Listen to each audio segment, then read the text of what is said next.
మిత్రులందరికీ నమస్కారం ఫ్రెండ్స్. డిఎస్సికి సంబంధించి మనకి ఆన్లైన్ అప్లైకి సంబంధించి లాస్ట్ డేట్ వచ్చేసరికి మే 15వ తారీఖు. ఇంకా ఎవరైతే ఇప్పటి వరకు డిఎస్సికి సంబంధించి ఆన్లైన్ అప్లికేషన్ అనేది సబ్మిట్ చేయలేదో వెంటనే సబ్మిట్ అయితే చేసుకోండి. మే 15వ తారీఖుతో ఆన్లైన్ అప్లై ప్రాసెస్ అనేది కంప్లీట్ అవుతుంది కాబట్టి ఇంకా ఎవరైతే అప్లై చేయలేదో వెంటనే అయితే అప్లై చేసుకోండి. లాస్ట్ వరకు వెయిట్ చేశారంటే మరి సర్వర్ ప్రాబ్లమ్స్ అవి వచ్చి ఇబ్బంది పడే అవకాశం అయితే ఉంటుంది కాబట్టి ఎవరైతే ఇంకా అప్లై చేయలేదో వీలైనంత త్వరగా ఈ రోజునే మీరు అప్లై చేసుకునే ప్రయత్నం చేయండి. ఇక హెల్ప్ లైన్ నెంబర్ వివరాలు, హెల్ప్ లైన్కి సంబంధించిన జీమెయిల్ ఐడి అనేవి ఇక్కడ మీకు స్క్రీన్ మీద కనిపిస్తున్నాయి, చెక్ చేసుకోండి.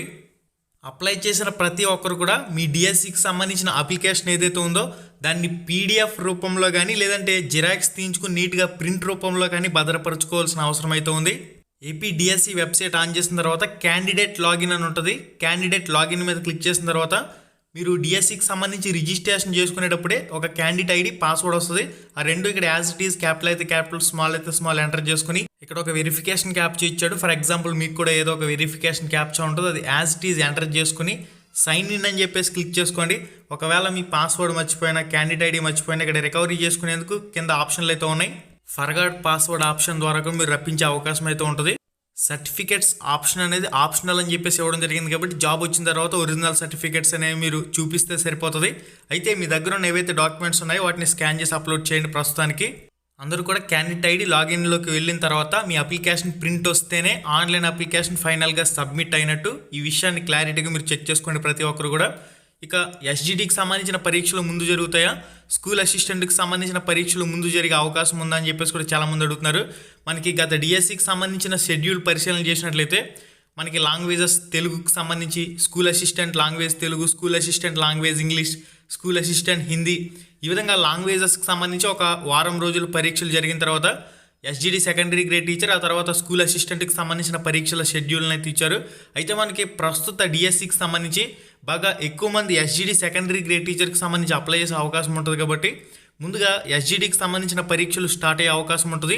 తర్వాత స్కూల్ అసిస్టెంట్ అభ్యర్థులకు సంబంధించిన పరీక్షలు స్టార్ట్ అయ్యే అవకాశం ఉంటుంది.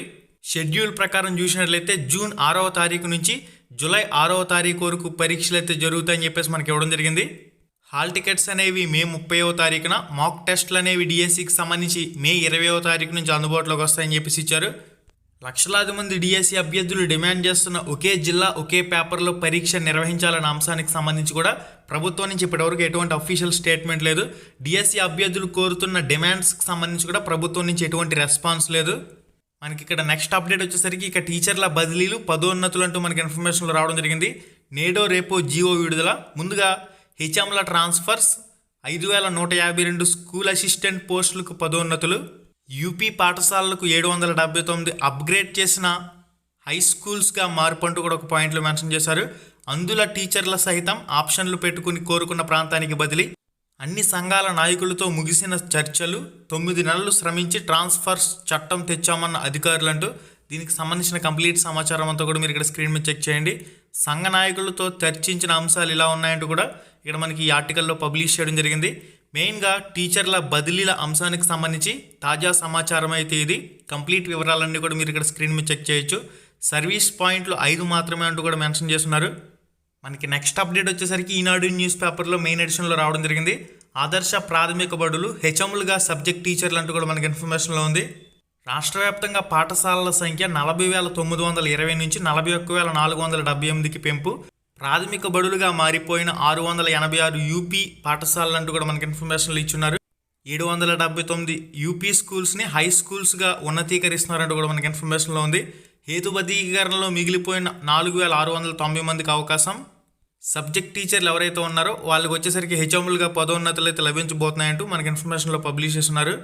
ప్రాథమికోన్నత బడుల్లోనూ సబ్జెక్ట్ టీచర్లు అంటూ కూడా మనకి ఇన్ఫర్మేషన్లు ఇచ్చున్నారు. బేసిక్ బడులే అధికం అంటూ కూడా మనకి దీనికి సంబంధించిన కంప్లీట్ సమాచారం అంతా కూడా జియో నెంబర్ 117కు ప్రత్యామ్నాయంగా ఈ విధానాన్ని తీసుకువచ్చారంటూ కూడా మనకి ఇన్ఫర్మేషన్లో పబ్లిష్ చేస్తున్నారు.